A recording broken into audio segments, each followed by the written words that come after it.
Au départ, ce sont les enseignantes qui sont venues, qui ont reçu l'appel à projet par internet, et donc ce sont elles qui sont venues vers moi parce qu'elles étaient intéressées. Et on a commencé alors à construire le projet, voir ce qu'on voulait réellement, puisqu'il y avait plein d'options différentes dans le projet à choisir. On a choisi l'option bac potager, donc il a fallu trouver des bacs, les réparer, aller chercher la terre, etc. Et évidemment, on ne savait pas tout, parce que nous, même si on sait ce que c'est un potager, on ne sait pas comment le gérer. Donc on a fait appel à 2 personnes extérieures. Une qui est plus branchée sur le bio et l'autre qui est plus branchée sur le côté pratico-pratique. La première démarche qu'on a faite, c'est d'aller visiter un potager collectif aux environs de Welkenrade. Donc on a eu une longue période où on a vraiment beaucoup parlé des légumes, de leur provenance, de voir quand poussaient quels légumes en été et en hiver. Et puis on a dit, les amis, on va faire un potager maintenant, dans notre école. Tu as quel âge? 4 ans. Et alors, tu as participé au projet sur le potager? Oui. Et vous avez fait quoi? On a mis la bourrache. Qu'est-ce que vous avez planté dans le potager dehors?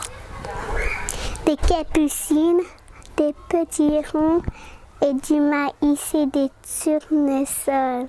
Oui, on a fait planter du céleri, des petits pois et des oignons. Vous avez planté ça comment? Avec de l'eau et puis des graines. Et c'est tout. Pour bien planter, on a besoin de la bonne terre, de la lumière et de l'eau. Les enfants sont emballés, on est quand même dans un milieu ici où les enfants, donc c'est une école du centre-ville, donc une école en encadrement différencié, donc les enfants n'ont pas accès spécialement à la terre, à la nature, etc. Donc les enfants sont à fond dans le projet. Ils sont très respectueux des potagers installés dans la cour, parce qu'évidemment la démarche a été faite aussi en classe, donc les légumes qui ont été plantés ont été choisis par les enfants et expliqués pourquoi on a assemblé ces légumes-là ensemble et les autres ensemble. On ne doit pas les arracher, on ne doit pas mettre tout le temps au soleil et on ne doit pas laisser les escargots être dans le bac. On doit faire attention aux escargots. Oui, on doit donner de l'eau. On attend que ça pousse. Ça va mettre du temps à pousser?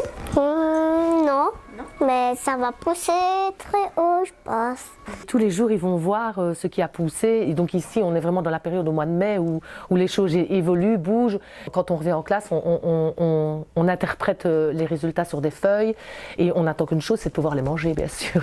Pour le moment, on est dans la partie potager, mais on compte bien alors continuer sur la partie poulailler dans la foulée. Donc c'est un projet qui va durer longtemps, j'espère, mais il faut qu'on l'installe bien pour justement qu'il perdure. Regardez nos bessomies.